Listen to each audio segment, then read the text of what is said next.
It'd be strange if you liked every single model in a range. Don't get me wrong, that's something that absolutely could happen, and well, there are ranges where I like every single model. With the Slaves to Darkness, there's quite a few of the models that I don't really like. Now, this problem has been addressed because there's been a new Demon Prince, and it looks glorious compared to the older Demon Prince, but that's what I have. It's not one of my favourite models. I think it looks a little bit silly, and I'm going to try my hardest to make it look like it fits in with the rest of my army. That's what I'm going to get on with in this video. But first, hi everybody and welcome back. I'm Wayne. Thanks for joining me again. It's another Slaves to Darkness video, and as you guessed, I'm going to be tackling the old Games Workshop Demon Prince. Now this is an old model, it came out a fair few years ago, and it doesn't look fantastic. Even when it came out, I wasn't a fan. Now this is completely subjective, but for me, this model looked silly. And that's not something that I really like. I'm not one for too much humour, and this just looked too fantastical. Much like with the Demon Spawn, this is of that era. It really doesn't fit in with the modern aesthetic of Slaves to Darkness. But why don't you just go ahead and buy the new Demon Prince model and win? And well, yeah, I could do that. That's a fairly expensive model for something that I'd be nice, but I don't know if I'm going to use it all of the time. I don't know if I'm going to take it. And in which case, I had this Demon Prince model kicking around, and I thought, well, it's an opportunity to do some fairly light mods on it and see if we can kit bash it into something that we kind of like. Now, you can build this model in a few different ways.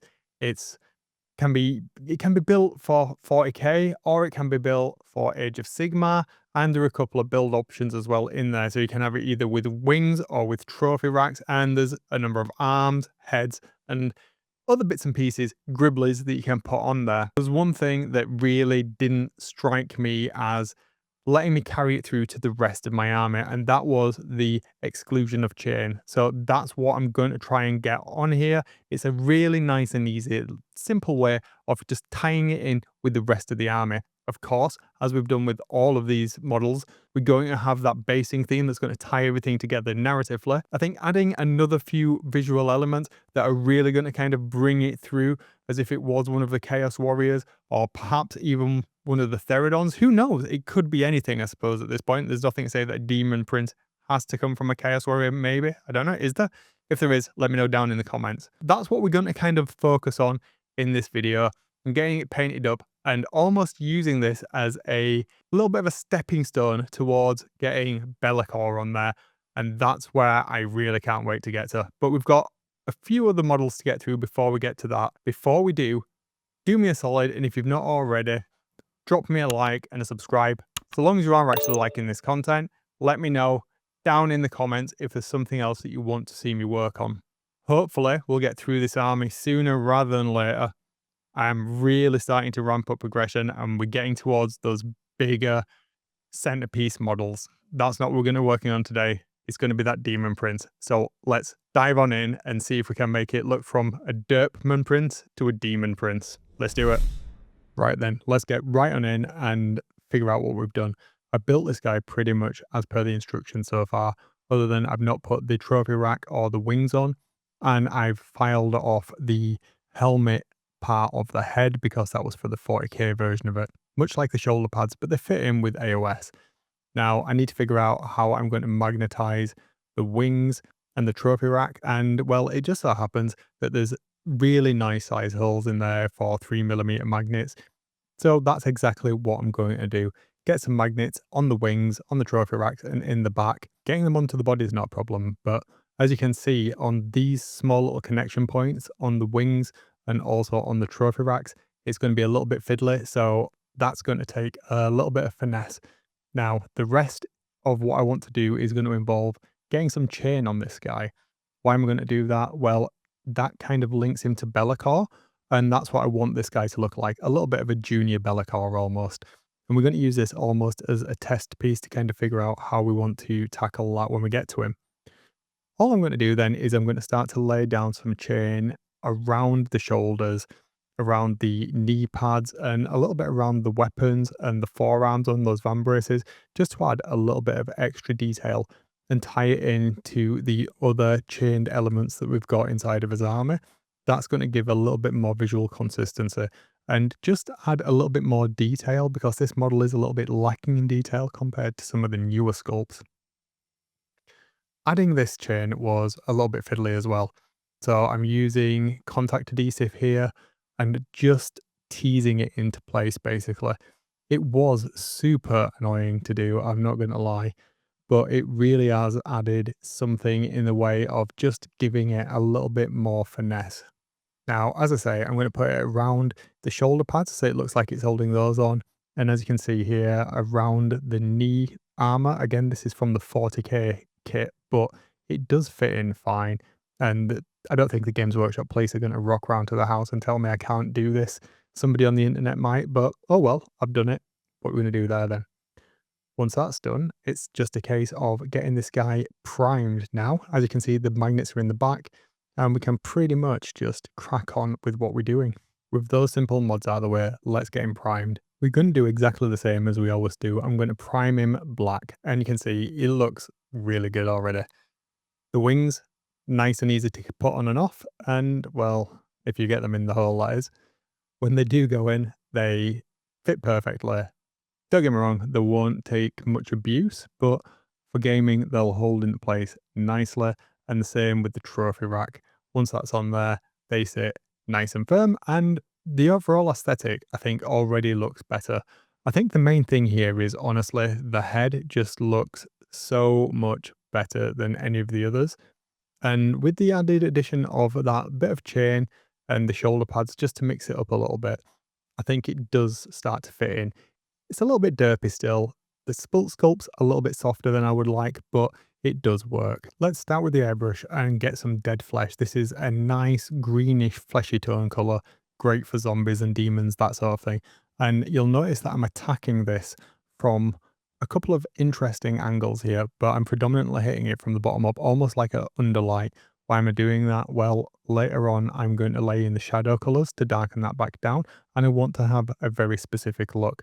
As I say, I want the flesh to read dark in tone, and we have got that underlight to consider that will be coming up from the base. The other consideration I have with this is the object source lighting that's going to come from the various elements on the model itself, especially this big chaos star in the center of the chest. I want this to look like it's a light source and it's emitting light outwards. So I'm going to start to build up almost like an underlayer that we'll utilize to give us the radiance of that glow later on. And I'm going to use this same dead flesh color for it.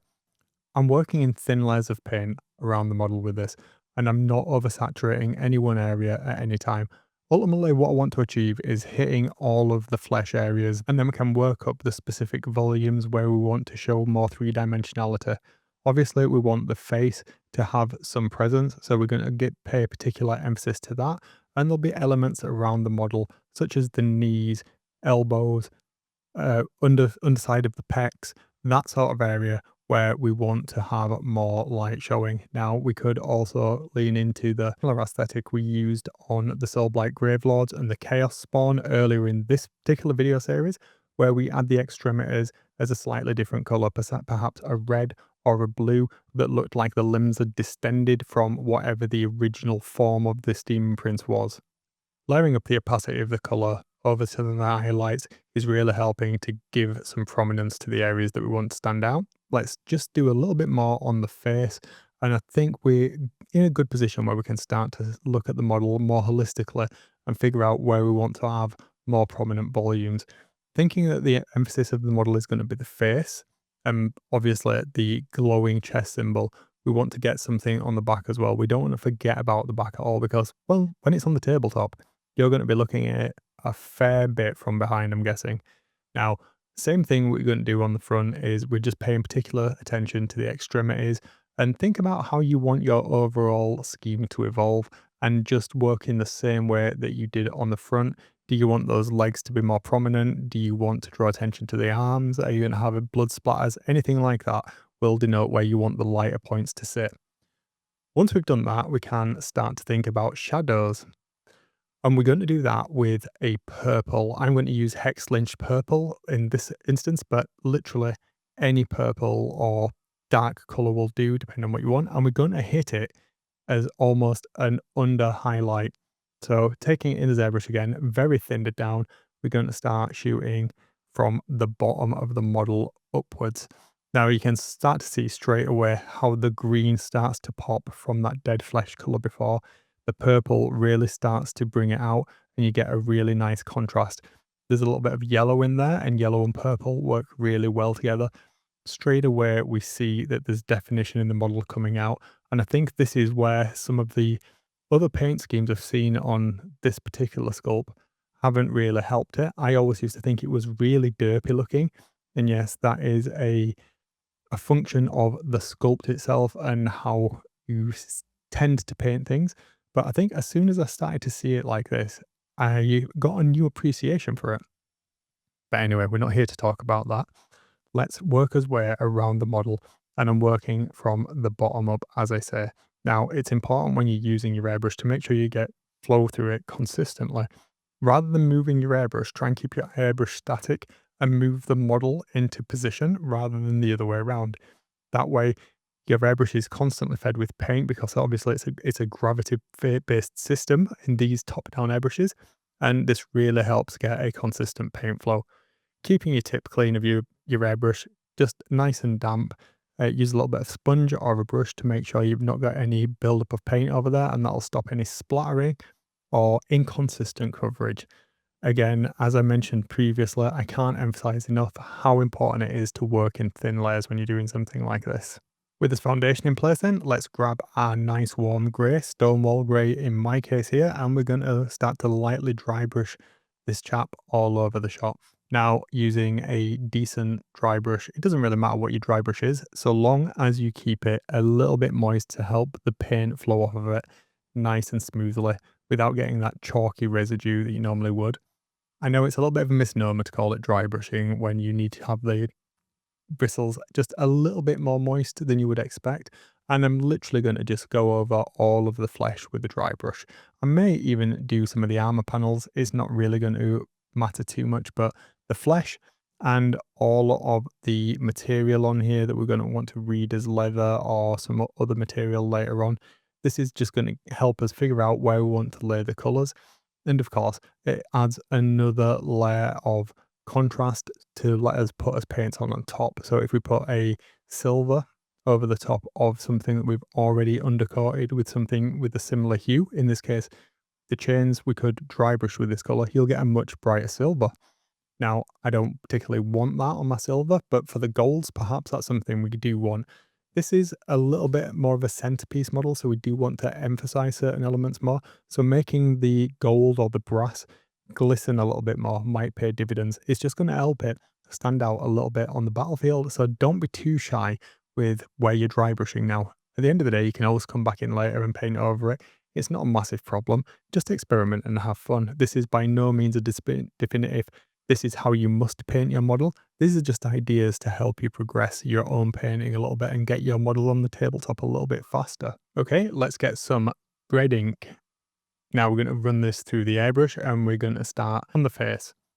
Firstly, a little bit around the mouth and around the gums. Now I could do this with a brush, but there's other areas on the model I want to start bringing some more horrific look and feel to, and that really helps with giving it that sort of vibe. So we're going to hit any of the extremities, the knees, the elbows, around where the tail is. Now be very careful if you're doing this through your airbrush and you're using ink. Ink is very high saturation, so you only need a tiny little bit. Drop the pressure down and ideally thin your inks down even more just to desaturate them a little bit and work ever so slowly in thin layers and build up the saturation of that color. You don't want it to be oversaturated. That's not what I'm going for. Remember, you can always take something up to 10, 12, 13 and then dial it backwards with filters over the top of it. Sometimes that's what you need to do to get that real contrasty look and feel. Now, remember from our previous videos when we've talked about that contrast, what sells the glow effect is the juxtaposition of light, the brighter parts being the hottest parts, the parts that emit in the light compared to the surrounding area, which would need to be darker. If you want your glows to really pop, then you need to consider that. So making things desaturated is beneficial longer term if that's the goal that you're going for. Now, what you can see I'm doing here is I'm introducing some warmer areas to the model. The purple and the black and the dead flesh, they're all quite cold colours. Bringing in a little bit of red warms it up a smidge. Now, we haven't knocked this back, as I say, a little bit, but it adds some variation to the skin tone, to the colour. I've chosen to ignore some bits of detail on this model. So there's some armor trim that's sort of baked into the legs and arms in certain areas. I'm going to really bring that back to darkness so you won't really see it with the pose and the base. Now, that's not to say that I'm just ignoring it. That's not the case, but it's not the element that I want to sell. How much of this red that you want to put on, if you put any on at all, is entirely up to you. But I want to give it more of a feeling like it's evolved from something else, like there are sore parts of the skin where bones and growths have jutted out of something smaller, like it's transformed, transfigured, transcended. Let's lay some more colours down on this guy then, and we're going to grab a sepia or a dark brown, something earthy tone, and we're going to use this in a couple of places. We're going to use it on the membranes of the wings, and we're going to use it as the base that we can work upon for any of the materials that we want to show. That's not the only place we're going to use it though. But let's get the materials sorted in the first instance, and then we can start to think about where else we might want to use this. And the answer to that is in the shadows. Remember I said earlier on that I wanted to make the skin darker. Now, that's exactly what we're going to do. We're going to use this same sepia to tie everything together in one fell swoop. We're going to use it as a filter. Now, we're going to use heavier layers of it in the shadows to darken areas down, and that's really going to start making the skin pop in certain areas where we want it to pop. But we can apply it over the rest of the skin in a very light layer to filter it, and the other colours will show through because acrylic is transparent. But what it's going to do is it's going to give us a really nice subtle tone shift, and it's going to make the skin look almost leathery, like it's changed from something else. It's stretched out and it's taut. The muscles underneath are ripping through. It would be lovely if we had some striations in the muscles from the sculpt, but we don't. But that's fine. We can still almost make it read as such. Now work around the model slowly. And again, I'm working from the underside up. That's going to help accentuate this sculpt in such a way that it will make, naturally, the top of the model a little bit brighter, and that will help make the recesses darker, giving more definition to an otherwise quite soft sculpt by today's standards. What I'm also doing is I'm working around the model very slowly, looking for where the deeper recesses are, and I'm very carefully applying ink in those areas, the deeper recesses, and again, that's really helping to make things read as more defined. We should be in a good place at this point. I think it's starting to look quite good. The skin is looking pretty well. I'm happy with it so far. Let's take a step back from the skin for a moment. Let's do some work on the metals. So we're going to use our standard triumvirate of colours we've used before: dark metallic, a lighter silver, and brassy brass. Now, any brand will do, doesn't really matter. We're going to re-establish the base using a contrast black Templar paint. Now, I want my metallics to be rather dark, so I am going to rebase coat the metallic areas that I want to be metallic with black Templar. You don't have to do that. If you're happy with them being a little bit brighter, you can do that. But looking at the chains, I want to make those definitely a little bit darker, just so that they frame the elements that they're surrounding, like the knees, just so they make them a little bit more prominent, so the red stands out. Now, I'm thinning down this paint quite considerably, but you don't have to if you don't want. I just find it much easier to control, and I'm less likely to spill over onto the area that I've airbrushed, because that would be quite difficult to fix after the fact. Just take it slow, take it careful, and you'll be fine. I find using a larger brush actually more beneficial than a smaller brush in these instances. Just make sure your brush is of a reasonable condition. It's nothing with too splayed a tip, and it should be fine. It's also a really good opportunity at this point to paint anything else that we want to be black, black. So I'm thinking any of the spines, spikes, bones, and talons, all like that. Let's get it painted black now, and that will save us some time later on.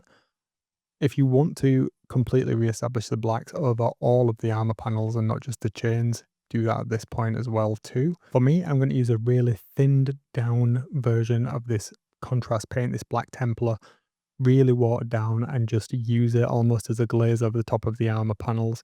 So we still get the highlights from the previous dry brushing step, but we also get a little bit more definition in the darker parts of the armor. So where I don't know what the armor term might be, but where there's a crease in the metal, that part will be naturally darker when we come in with the metallics in the next part of this step. As you can see at this point, we're in a fairly good position. It's starting to look like something that we would be happy with. Certainly a good foundation to build on top of, I think. And we've not really put that much effort into it. It's been fairly fast in terms of turnaround to get it to this point. With that trifecta of metallics that we picked up earlier, we can start to lay them down now then. We're going to do that in exactly the same way as we've done all the way through the series so far. So if you've not seen the early videos, I'd strongly recommend you go back to the beginning and check out the Chaos Warriors, or more relevant to this specific tutorial will be the Chaos Chosen. Don't worry about it. We'll wait for you. You go back and check it out if you've not, and then we'll just do this part, and then you can catch up when you get here. But we won't go any further. Don't worry. Go on. Just pause it now. Go back, check it out. Yeah? I'm assuming you're still with me. So what we're going to do is we're going to pick up that brassy brass, and a little bit different to some of the previous models now. We're going to take a little bit more time in applying this just to certain areas. So as you can see here with the bell, I'm using an overbrushing style technique. This differs a little bit from dry brushing. It's a little bit more precise in its application. And I'm just going to do that towards the belt. I'm basically layering this up at this point because I want this to have a little bit more emphasis than some of the other areas. And we want to pick out those chaos stars as well on the leg armor. Now, be careful at this point. You do want to get a smaller brush and absolutely make sure that your pin is a little bit thinned down, because what you don't want to do is get any on the metallics that you've got anywhere else. We're also going to do the chains at this point. And again, I'm going to go with a simple dry brush / overbrushing technique. The reason why I'm using the overbrushing technique opposed to the dry brushing is I don't want to get metallic flecks on the skin, because that can look quite unsightly, and the overbrushing technique tends to avoid that. We only want to pick out the high points of the chains anyway. We want the deeper recesses to read as black, and that will give us a really nice definition. If you wanted to add an extra layer of emphasis to this, you could come back in with your silver at the bottom, and just the brightest points of the chains you could pick out so it looks like a highlight. I'm going to work my way slowly around the model, picking out elements that I want to be brass, and then I'll come back in and do that with the silver that we used in the previous step.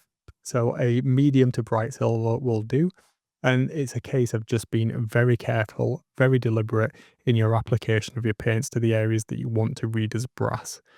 Once you've got through this step, this does take a little bit of time, but it's worth it. Remember, this is one of the bigger models. It's not an entire unit of them, and you do want him to stand out and to look his best. So chuck on a podcast or, some music and just work through it and hopefully enjoy painting. That's all that you can ask for in the hobby. And it'll look good on the tabletop too. All right, you do that. We'll jump ahead to the next part. I have to say, at this point, I was a little bit taken back. It's looking much better than anticipated, and we've still got quite a way to go. The brass really brought out some of the details, and it just looks like it's actually quite cool. I'm not hating this sculpt as much as I did going into this project, I know it's not necessarily perfect, but in terms of looking pretty cool, it's there. Okay, let's do a little bit more on it and see if we can take it to the next level. Right, this is an OTT step, and you probably don't need to go this far, but do you see how I've overlapped the chaos symbols with some of the metallics here, and I've gone on the inside of where the embossed element is? Now, you don't have to do this, but I want a really crisp line for where the OSL is going to be. So I'm going to come back in and just fill all of those areas with some black ink. I started off and it was a little bit not fluid enough, so I added a little bit of thinner to it, and then boom. It didn't take that much time at all, but I worked my way around the model, adding back in the definition to anywhere where I was going to have the symbols glowing in the final piece. As I say, the reason for this is very pedantic, but it's a tiny detail, but it mattered to me, so you don't have to do this. And I think this is where there's a lot of conversation around what is your tabletop standard. This might be overkill for some people. For me, I'd notice it when I was playing with it, and it was just be a case of why didn't I take that extra 5 minutes just to do that step and be happy with the result rather than skipping over it just for the sake of that 5 minutes. If I'm going to put the time into it, I might as well do it to the best of my ability inside of the quality level that I want here. I'm not going to spend days on this model, but certainly an extra 5 minutes isn't going to make that much difference in the large scheme of things. So I'm just going to do it. And for that little bit of extra effort, I'm happy at this point. I can move on to the next stage and know that I'm not going to regret not doing that. Once I've got the OSL on, it'll be a nice crispy line. Obviously, we'll be coming back in with white later on to fill those in, but we're only going to do it to the bottom of it. Okay, right, let's get some blue paint on now because we need to introduce that colour, don't we, from somewhere, and we're going to use the same blue ink we've used all the way through this series so far. Now, where we're going to put on this model, well, we're going to do the same thing as we have with previous ones, but we don't have any wraps on the handles of the weapon, so we're going to use these two extraneous bits of material that are part of the loincloth to introduce that blue colour. And, well, that's pretty much all I can say on this one. If you don't want to do it, you don't have to, but I like this tie back to the rest of the army. Again, it adds just another visual tie back to the wider army in general, so we can get away with changing things up a little bit, but we've still got those little threads that we can pull on that link everything together. As we've talked about, we want to take things a little bit further with these characters, so we're going to use Agrax Earthshade or some warm wash style paint, and we're going to use that to start to add some depth to the metallics, specifically the brass in this instance. Now, pay attention to the way that I'm pulling the brush. I'm pulling it from the center into the corners. As we've already established previously, where your brush leaves off is where the paint will be thickest, be darkest. So we're going to work up in layers, and we want the recesses of the shoulder pad, the extremities of the volume to be darker. So we're going to pull the paint away from the center point, bearing in mind as well, in my case, I'm going to have the shoulder pads as a light source. I'm going to have these chaos symbols emitting that lovely, rich, saturated pink glow that we've become familiar with throughout this series. So I want to make the extremities darker to really make that glow brighter and look as stunning as we can make it with minimal effort. Also on the belt, I'm going to add a little bit of definition to this derpy looking chaos symbol, and this is where we can start to see that some of the details just don't match the quality of some of the more recent sculpts. On the new Demon Prince, this belt buckle thing is just full of incredible detail. It looks vicious, evil, angry, and on this it just looks kind of cute. But we're going to take his time and just make sure everything looks as good as it can do.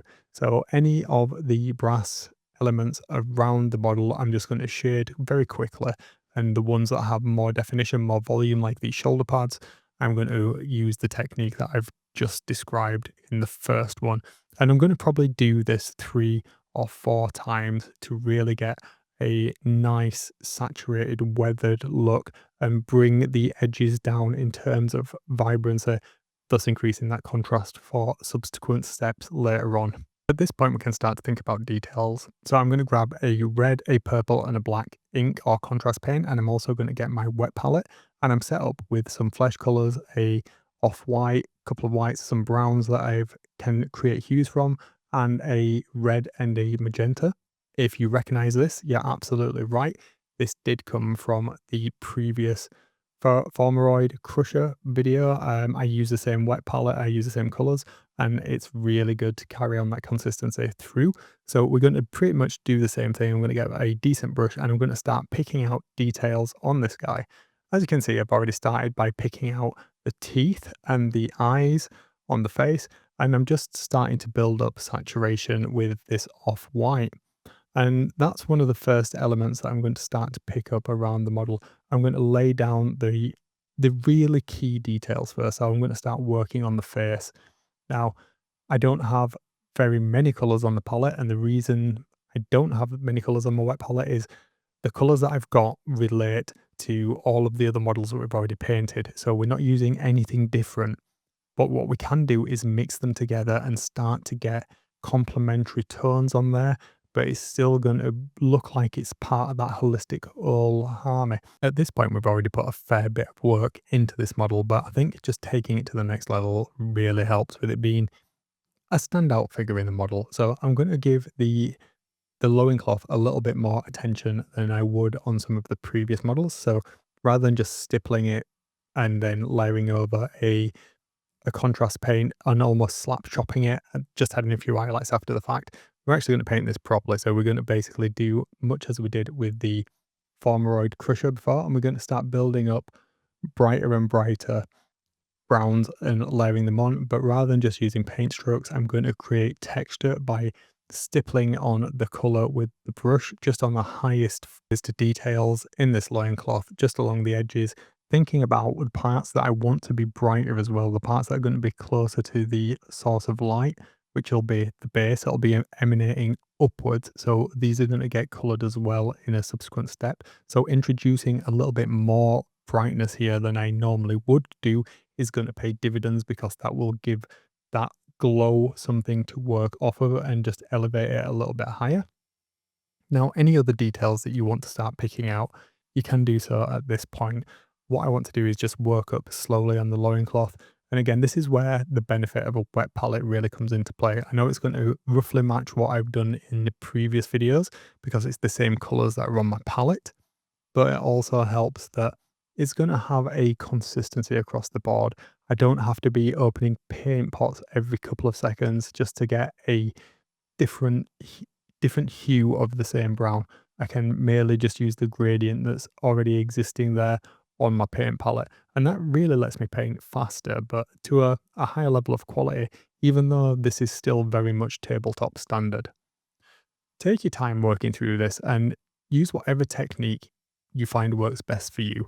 Again, I find having a reasonable quality brush here. I'm only using a Citadel brush. I don't hate these, to be honest. I think for day-to-day painting, they're actually all right. This brush is starting to splay a little bit despite taking reasonably good care of it. Bit annoying, but it is what it is. You can get away with anything, but I would recommend for this style of painting to go a little bit smaller. So this is a small layer brush I think I'm using here, and it's basically doing the job pretty well. How many layers of color that you want to put on this, how bright you want it to be, is entirely up to you. As you can see, I'm just mixing a little bit more of that ivory color into the brown just to create another level of highlight. And yeah, it looks a little bit too bright, but remember, we're going to filter it with that magenta later on, so it will knock it back from 11 back down to 10. We're really starting to get somewhere now. Let's pay a little bit more attention to the face. Using those inks, that magenta and that red, let's start to pick out some details and really give some definition to parts of the face that may have been a little bit muddy otherwise. So looking at the mouth area in the first instance, I want that to look a little bit brighter, a little bit redder, like his mouth is gaping open, you know, those massive teeth in there, really contorting the flesh, making it look so ripped apart.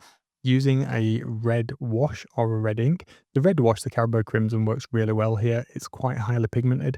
So is the Druchii Violet, I think it is, or Druchii Violet. So we want to pick out some of the smaller details that even on this older sculpt are still there.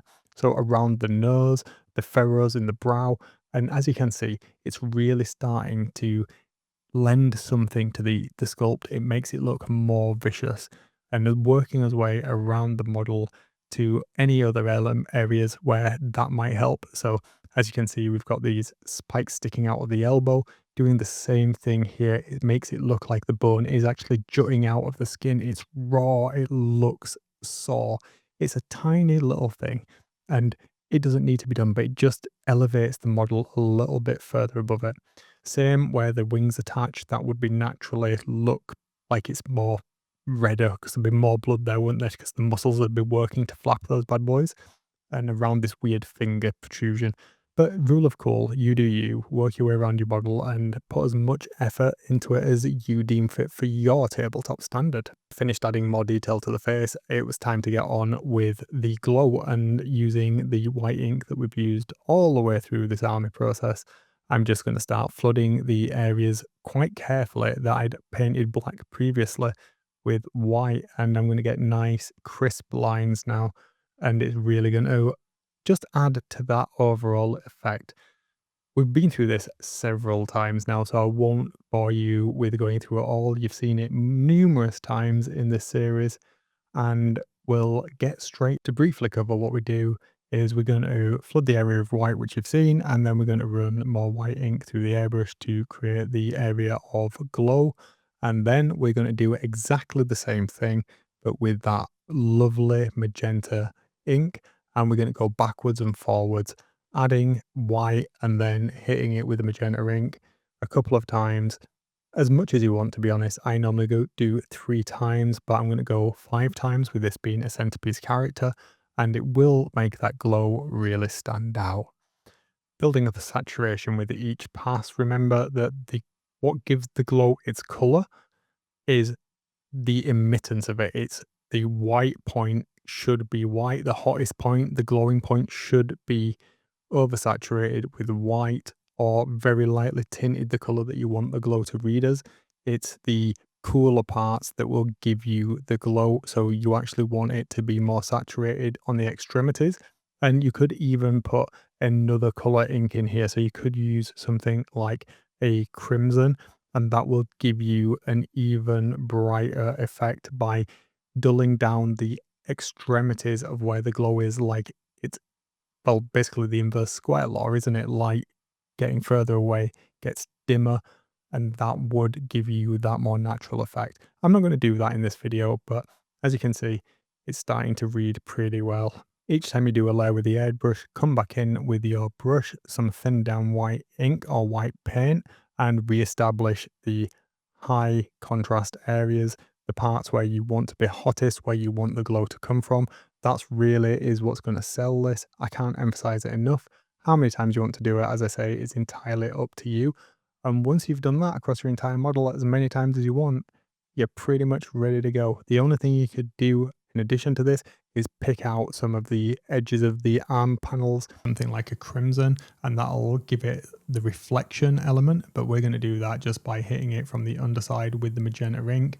And with that, we'll take a look at what this guy looks like finished, shall we?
I think I've surprised myself with this one, guys.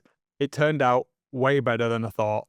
The face looked much, much better, and that was one of the parts where I really didn't think I was going to be able to do very much. I used the 40k head, shaved off the helmet as you saw, and it looks so much better than the Age of Sigmar specific heads that are on the sprue. There's nothing to say you ever need to use a specific part, be it for 40k, and you can't use it in Age of Sigmar. At the end of the day, it's your model, and I think the slight changes we made to this model have really brought it, not bang up to date, but certainly it's better than the out of the box build, for me at least. and it does fit in with my army look and feel, and that I'm really happy with because it didn't cost me any money to get this guy on the battlefield and get him ready to play with. If I like him, perhaps we'll change it out and we'll get that newer, very cool looking Demon Prince sculpt. Do we need him right now?